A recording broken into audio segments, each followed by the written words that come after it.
ವಿಶ್ವ ಒಕ್ಕಲಿಗರ ಮಹಾ ಸಂಸ್ಥಾನ ಮಠದ ಕುಮಾರ ಚಂದ್ರಶೇಖರ ಸ್ವಾಮೀಜಿಗಳ ಮೇಲೆ ಹಾಕಿರುವ ಎಫ್ಐಆರ್ ಅನ್ನು ರಾಜ್ಯ ಸರ್ಕಾರ ಕೂಡಲೇ ರದ್ದುಗೊಳಿಸಬೇಕು ಎಂದು ರಾಜ್ಯ ಒಕ್ಕಲಿಗರ ಜಾಗೃತಿ ಸಂಘದ ರಾಜ್ಯಾಧ್ಯಕ್ಷ ನಾಯನಹಳ್ಳಿ ಮುನಿರಾಜು ಗೌಡರು ರಾಜ್ಯ ಸರ್ಕಾರವನ್ನು ಒತ್ತಾಯಿಸಿದರು. ಇನ್ನು ರಾಜ್ಯ ಸರ್ಕಾರ ಚಂದ್ರಶೇಖರ ಸ್ವಾಮೀಜಿಗಳ ಮೇಲೆ ಹಾಕಿರುವ ಎಫ್ಐಆರ್ ಅನ್ನು ರದ್ದುಗೊಳಿಸದಿದ್ದರೆ ರಾಜ್ಯ ಒಕ್ಕಲಿಗರ ಜಾಗೃತಿ ಸಂಘದಿಂದ ಉಗ್ರ ಹೋರಾಟ ಮಾಡಬೇಕಾಗುತ್ತದೆ ಎಂದು ರಾಜ್ಯ ಒಕ್ಕಲಿಗರ ಜಾಗೃತಿ ಸಂಘದ ರಾಜ್ಯಾಧ್ಯಕ್ಷರಾದ ನಾಯನಹಳ್ಳಿ ಮುನಿರಾಜು ಗೌಡರು ಸುದ್ದಿಗೋಷ್ಠಿಯಲ್ಲಿ ತಿಳಿಸಿದರು. ಇನ್ನು ಪತ್ರಿಕಾಗೋಷ್ಠಿಯಲ್ಲಿ ರಾಜ್ಯ ಒಕ್ಕಲಿಗರ ಜಾಗೃತಿ ಸಂಘದ ರಾಮಚಂದ್ರಪ್ಪ, ಚಂದ್ರಶೇಖರ್ ಗೌಡ, ಶ್ರೀನಾಥ್, ರಘುಗೌಡ, ಮಂಜುನಾಥ್ ಗೌಡ, ದೇವರಾಜ್, ರಮೇಶ್ ಮತ್ತಿತರರು ಹಾಜರಿದ್ದರು. ಇಂದು ರಾಜ್ಯ ಒಕ್ಕಲಿಗರ ಜಾಗೃತಿ ಸಂಘದ ವತಿಯಿಂದ ಈ ಒಂದು ಪ್ರೆಸ್ ಮೀಟ್ನ ಕರೆಯಲಾಗಿದ್ದು, ಇದರ ಪ್ರಮುಖ ಉದ್ದೇಶ ಏನಂತಂದರೆ ದಿನಾಂಕ 26/11/2024 ನಡೆದ ರೈತ ಸಮಾವೇಶದಲ್ಲಿ, ಕಿಸಾನ್ ಮೋರ್ಚಾ ಸಮಾವೇಶದಲ್ಲಿ ಪರಮಪೂಜ್ಯ ಜಗದ್ಗುರು ಶ್ರೀ ಕುಮಾರ ಚಂದ್ರಶೇಖರನಾಥ ಸ್ವಾಮೀಜಿಗಳು ಈ ಮುಸ್ಲಿಂ ಸಮುದಾಯಕ್ಕೆ ಈ ಒಂದು ಮತದಾನದ ಹಕ್ಕನ್ನು ತೆಗಿಬೇಕಂತೇಳಿ ಹೇಳಿಕೆ ಕೊಟ್ಟಿದ್ದರು. ಅವ್ರ ಉದ್ದೇಶ ಏನು ಅಂತಂತಂದರೆ, ಇವತ್ತು ಬಾಂಗ್ಲಾದಲ್ಲಿರ್ಬೋದು, ಅದೇ ರೀತಿ ಪಾಕಿಸ್ತಾನದಲ್ಲಿರ್ಬೋದು, ಭಾರತೀಯ ಹಿಂದೂಗಳಿಗೆ ಯಾವುದೇ ರೀತಿಯ ಮತದಾನದ ಹಕ್ಕು ಇಲ್ಲ. ಆ ಉದ್ದೇಶವನ್ನು ಇಟ್ಕೊಂಡು ಇವತ್ತು ವಕ್ಫ್ ಬೋರ್ಡ್ ಮಾಡ್ತಾ ಇರುವಂಥ ಅನ್ಯಾಯದ ವಿರುದ್ಧ ಅವರು ಈ ಒಂದು ಹೇಳಿಕೆ ಕೊಟ್ಟಿದ್ದಾರೆ. ಮತ್ತು ಅದಕ್ಕೆ ವಿಷಾದವನ್ನು ಸಹ ಮೊದಲ ದಿನವೇ ವಿಷಾದ ವ್ಯಕ್ತಪಡಿಸಿದ್ದಾರೆ. ಹೇಳಿಕೆ ಕಾನೂನು ಸಂವಿಧಾನದ ವಿರುದ್ಧವಾಗಿ ಹೇಳಿರೋದು ತಪ್ಪು, ಅದರಿಂದ ಅಂತೇಳಿ ವಿಷಾದ ವ್ಯಕ್ತಪಡಿಸಿದ್ದಾರೆ. ಇವತ್ತು ವಕ್ಫ್ ಬೋರ್ಡ್ ವಿರುದ್ಧ ಯಾಕೆ ಇವತ್ತು ಸ್ವಾಮೀಜಿಗಳು ಹೇಳಿದ್ರು ಅಂದರೆ, ಸುಮಾರು ಭಾರತಾದ್ಯಂತ ಇವತ್ತು 11 ಲಕ್ಷ ಎಕರೆ ಭೂಮಿಯನ್ನು ಇವತ್ತು ವಕ್ಫ್ ಬೋರ್ಡು ಕಬ್ಜಾ ಮಾಡಿದೆ. ಅದೇ ರೀತಿ ಕರ್ನಾಟಕದಲ್ಲಿ 1 ಲಕ್ಷ ಹೆಕ್ಟೇರ್ ಇವತ್ತು ಉತ್ತರ ಕರ್ನಾಟಕದ ಇರ್ಬೋದು, ದಕ್ಷಿಣ ಕರ್ನಾಟಕ ಇರ್ಬೋದು, ಇವತ್ತು ನಮ್ಮ ಬೆಂಗಳೂರು ನಿರ್ಮಾತ ನಾಡಪ್ರಭು ಕೆಂಪೇಗೌಡರು ಕಟ್ಟಿದ ಇವತ್ತು ಈ ಒಂದು ಮೆಜೆಸ್ಟಿಕ್ ಭಾಗವನ್ನು ಸಹ ಇವತ್ತು ನಮ್ಗೆ ವಕ್ಫ್ ಬೋರ್ಡ್ ಸೇರ್ತದೆ ಅಂತ ಹೇಳ್ತಾ ಇದ್ದಾರೆ. ಈ ರೀತಿ ಹೇಳಿಕೆ ನೀಡುವ ಮುಖಾನ ವಕ್ಫ್ ಬೋರ್ಡ್ 1 ಲಕ್ಷ ಹೆಕ್ಟೇರ್ ಭೂಮಿಯನ್ನು ಇವತ್ತು ರೈತರ ಜಮೀನನ್ನು ಕಬಳಿಸ್ತಾ ಇದೆ. ಇಂತಹ ಸಂದರ್ಭದಲ್ಲಿ ಸ್ವಾಮೀಜಿಗಳು ಮನನೊಂದು ಈ ಒಂದು ಹೇಳಿಕೆ ನೀಡಿದ್ದಾರೆ. ಆದರೆ ಮರುದಿನ ಇದಕ್ಕೆ ವಿಷಾದಗಳನ್ನು ಸಹ ವ್ಯಕ್ತಪಡಿಸಿದ್ದಾರೆ. ಆದರೆ ಉಪ್ಪಾರಪೇಟೆ, ಇವತ್ತು ನಮ್ಮ ಚಾಮರಾಜಪೇಟೆಯ ಉಪ್ಪಾರಪೇಟೆ ಪೊಲೀಸ್ ಸ್ಟೇಷನಲ್ಲಿ ಸ್ವಾಮೀಜಿಗಳ ವಿರುದ್ಧ ಇವತ್ತು ಎಫ್ಐಆರ್ ಅನ್ನು ದಾಖಲೆ ಮಾಡಿದ್ದಾರೆ. ಇದನ್ನು ತಕ್ಷಣ ಸರ್ಕಾರ ಈ ಒಂದು ಎಫ್ಐಆರ್ ವಾಪಸ್ ತಗೊಬೇಕು. ಯಾಕೆಂದರೆ ಸ್ವಾಮೀಜಿಗಳು ಸುಮಾರು 85 ವರ್ಷ ಅಧಿಕ ಏಜ್ ಆಗಿದೆ ಮತ್ತು ಅನಾರೋಗ್ಯದ ಕ್ಯಾನ್ಸರ್ನಿಂದ ಅವರು ಬಳಲ್ತಾ ಇದ್ದು 4ನೇ ಸ್ಟೇಜಲ್ಲಿದ್ದಾರೆ. ತುಂಬ ಅವ್ರಿಗೆ ಆರೋಗ್ಯ ಹದಗೆಟ್ಟಿದೆ. ಇಂಥ ಸಂದರ್ಭದಲ್ಲಿ ಅವರಿಗೆ ಮಾನಸಿಕವಾಗಿ ಕಿರುಕುಳ ನೀಡ್ತಾ ಇದ್ದಾರೆ ಈ ಸರ್ಕಾರ. ತಕ್ಷಣ ಈ ಒಂದು ಸರ್ಕಾರ ಅವರಿಗೆ ಇರುವಂಥ ಮಾಡಿರುವಂಥ ಎಫ್ಐಆರ್ ವಾಪಸ್ ತೊಗೊಬೇಕು. ಎಫ್ಐಆರ್ ಮಾಡಿ ಸ್ವಾಮೀಜಿಗಳಿಗೆ ಯಾವುದೇ ತನಿಖೆ ಮಾಡದೆ ವಿಷಾದ ವ್ಯಕ್ತಪಡಿಸಿದ ಮೇಲೆ ಮುಗಿದದೆ. ಯಾಕೆಂದರೆ ಇವತ್ತು ವಿಧಾನಸೌಧದಲ್ಲೇ ಇವತ್ತು ಪಾಕಿಸ್ತಾನಕ್ಕೆ ಜಿಂದಾಬಾದ್ ಅಂದವ್ರಿಗೆ ಯಾವುದೇ ರೀತಿ ಶಿಕ್ಷೆ ಇಲ್ಲ, ಅವ್ರನ್ನ ಯಾವುದೇ ರೀತಿ ಅರೆಸ್ಟ್ ಮಾಡಿಲ್ಲ, ಎಫ್ಐಆರ್ ಇಲ್ಲ, ಯಾವುದೇ ರೀತಿ ಕಾನೂನು ಕ್ರಮ ಇಲ್ಲ. ಸ್ವಾಮೀಜಿಗಳು ಇವತ್ತು ರೈತರು ಮತ್ತು ಹಿಂದೂ ಹೋರಾಟಗಾರರು, ಹಿಂದೂಗಳಿಗೆ ಆಗ್ತಾ ಇರೋ ಅನ್ಯಾಯದ ವಿರುದ್ಧ ಮನನೊಂದು ಅವತ್ತು ಹೇಳಿದ್ದಾರೆ. ಆದರೂ ಸಹ ನಾನು ಸಂವಿಧಾನ ವಿರುದ್ಧ ಮಾತಾಡಬಾರ್ದಾಗಿತ್ತು ಅಂತೇಳಿ ಇವತ್ತು ವಿಷಾದವನ್ನು ವ್ಯಕ್ತಪಡಿಸಿದ ಮೇಲೂ ಸಹ ಇವರು ಮತ್ತೆ ಎಫ್ಐಆರ್ ಮಾಡಿರೋದು ಖಂಡನಾರ್ಹ. ಇವತ್ತು ರಾಜ್ಯ ಒಕ್ಕಲಿಗರ ಜಾಗೃತಿ ಸಂಘದ ವತಿಯಿಂದ ರಾಜ್ಯಾದ್ಯಂತ ಇವತ್ತು 1-2 ದಿನಗಳು ನೋಡ್ತೀವಿ. ಎಫ್ಐಆರ್ ಅನ್ನು ತೆಗಿಲ್ಲ ಅಂದರೆ ರಾಜ್ಯಾದ್ಯಂತ ನಾವು ಪ್ರತಿಭಟನೆಯನ್ನು ಉಗ್ರವಾಗಿ ಮಾಡ್ತೀವಿ.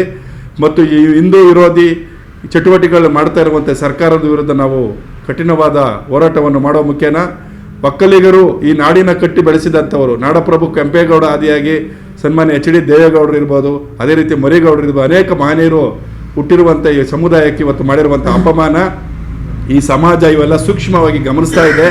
ಮುಂದಿನ ದಿನಗಳಲ್ಲಿ ಇವರಿಗೆ ತಕ್ಕ ಉತ್ತರ ಕೊಡ್ತಾರೆ ಅಂತ ಹೇಳ್ತಾ, ತಕ್ಷಣ ಸ್ವಾಮೀಜಿಗಳ ಮೇಲೆ ಇರುವಂಥ ಈ ಒಂದು ಎಫ್ಐಆರ್ ತೆಗಿಬೇಕು. ಆ ಮುಖೇನ ಇದಕ್ಕೆ ಈ ಸ್ವಾಮೀಜಿಗಳ ಮೇಲೆ ಇರುವಂಥ ಅಪವಾದನೆ ಮಾಡಿರುವಂಥ ಇದನ್ನು ವಜಾ ಮಾಡೋ ಮುಖೇನ ಈಗ ಇದಕ್ಕೆ ತೆರೆ ಎಳಬೇಕಂತೇಳಿ ತಮ್ಮ ಮಾಧ್ಯಮ ಮುಖಾಂತರ ಮನವಿ ಮಾಡ್ತಾ ಇದ್ದೀವಿ. ರಾಜ್ಯ ಒಕ್ಕಲಿಗರ ಜಾಗೃತಿ ಸಂಘ ವತಿಯಿಂದ ಈ ಒಂದು ದಿನ ನಮ್ಮ ಸ್ವಾಮೀಜಿಗಳು, ಪರಮ ಪೂಜ್ಯ ಸ್ವಾಮೀಜಿಗಳಾದಂಥ ಚಂದ್ರಶೇಖರನಾಥ ಸ್ವಾಮೀಜಿಗಳವರ ಮೇಲೆ ಸರ್ಕಾರದವರು ಎಫ್ಐಆರ್ ದಾಖಲಾಗಿಸುವ ವಿರುದ್ಧ ಇವತ್ತು ಈ ಒಂದು ಸಭೆಯನ್ನು ನಾವು ನಿಯೋಜಿಸಿದ್ದೀವಿ. ಈ ಒಂದು ಹೇಳಿಕೆಗಳನ್ನು ಕೊಡೋಕ್ಕೆ ತೀರ್ಮಾನ ಮಾಡ್ತಾಯಿದ್ದೀವಿ. ಒಂದು, ಸ್ವಾಮೀಜಿಗಳು ಕಿಸಾನ್ ಮೋರ್ಚಾದಲ್ಲಿ ನಮ್ಮ ಒಂದು ರೈತ ಸಂಘದ ಇದರಲ್ಲಿ ವಕ್ಫ್ ಬೋರ್ಡ್ ವಿಚಾರವಾಗಿ ಕೆಲವೊಂದು ವಿಚಾರವಾಗಿ ಮುಸ್ಲಿಂ ಸಮುದಾಯಕ್ಕೆ ಮತದಾನದ ಹಕ್ಕು ತೆಗಿಬೇಕು ಅಂತ ಹೇಳಿಕೆ ನೀಡಿರೋದು ನಿಜ. ಆದಾಗ್ಯೂ ಅವರು ಮತ್ತೆ ಮಾರನೇ ದಿವಸವೇ ಅದನ್ನು ಇದು ಸಂವಿಧಾನದ ವಿರೋಧಿ ಹೇಳಿಕೆ ಅನ್ನೋ ದೃಷ್ಟಿಯಿಂದ ಅದನ್ನು ವಾಪಸ್ ಪಡೆದಿದ್ದಾರೆ. ಅವರಿಗೆ ವಯೋಸಹಜ ಸುಮಾರು 80-85 ವರ್ಷ ಆಗಿರೋದ್ರಿಂದ ಆ ಒಂದು ಸಮುದಾಯಕ್ಕೆ ಆಗ್ತಕ್ಕಂಥ ಅನ್ಯಾಯನ ಅವರೊಂದು ಸ್ವಲ್ಪ ಆವೇಶದಲ್ಲಿ ಮಾತಾಡಿದ್ದಾರೆ ವಿನಃ ಇನ್ನು ಯಾವುದೇ ಒಂದು ದುರುದ್ದೇಶ ಇದಾಗಲಿ ಒಂದು ಪ್ರಚೋದನಕಾರಿ ಮಾಡತಕ್ಕಂಥ ವಿಚಾರಗಳಾಗಲಿ ಅವರ ಮನದಲ್ಲಿ ಇಲ್ಲ.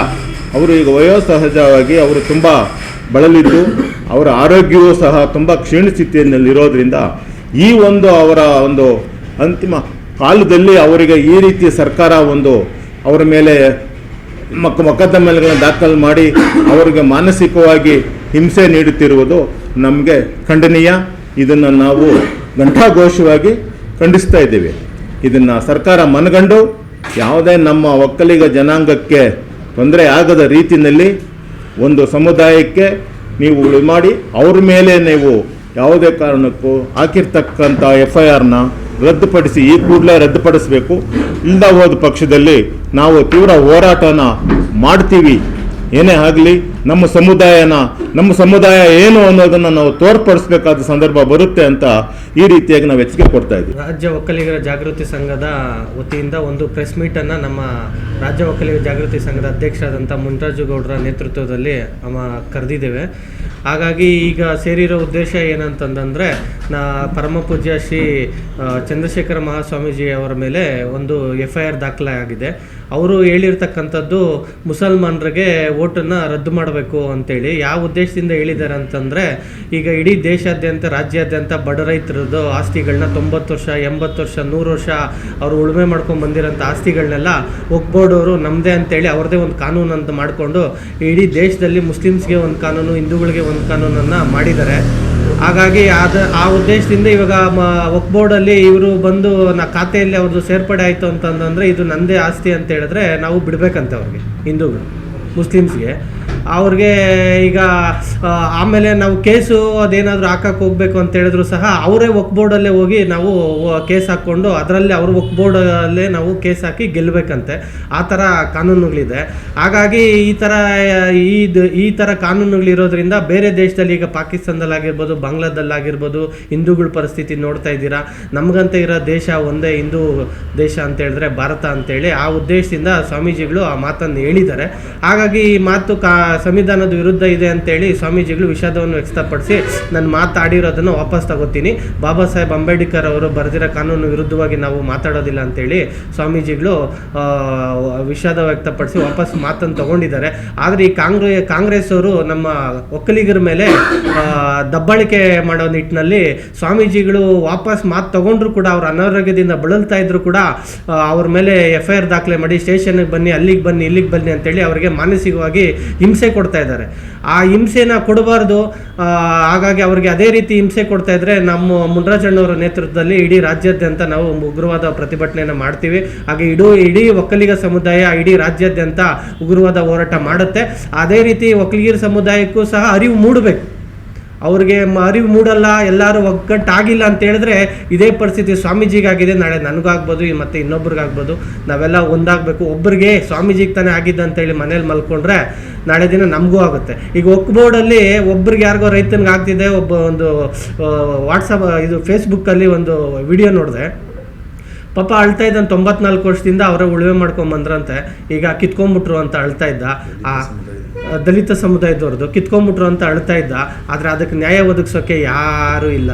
ಎಲ್ಲ ಹಿಂದೂಗಳು ಏನಾಗಿದ್ದಾರೆ, CM ಯಾರು, ಸಿದ್ದರಾಮಯ್ಯ ಏನಾಗಿದ್ದಾರೆ. ವಕ್ಫ್ ಬೋರ್ಡು ಅಕ್ವೈರ್ ಮಾಡ್ಕೊಂಡ್ರೆ ಬಿಟ್ಕೊಟ್ಬಿಡ್ಬೇಕು. ಅದೇ ಸಿದ್ದರಾಮಯ್ಯನ ಆಸ್ತಿ, ಅವ್ರ ಫ್ಯಾಮಿಲಿ ಆಸ್ತಿಗಳಾದರೆ, ಅದೇ DK ಶಿವಕುಮಾರ್ದು ಎಲ್ಲ ಆಸ್ತಿಗಳನ್ನೆಲ್ಲ ವಕ್ಫ್ ಬೋರ್ಡ್ ಅವರು ನಂದು ಅಂತ ಬರ್ಕೊಂಬಿಟ್ರೆ ಸುಮ್ಮನೆ ಇದ್ಬಿಡ್ತಾರ?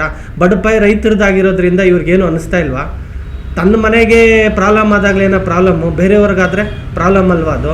ಅವ್ರ ಜೀವನ ಯಾವ ರೀತಿ ಮಾಡ್ಬೇಕಂತೇಳಿ ಈ ಸರ್ಕಾರದವ್ರು ಯೋಚನೆ ಮಾಡಬೇಕು.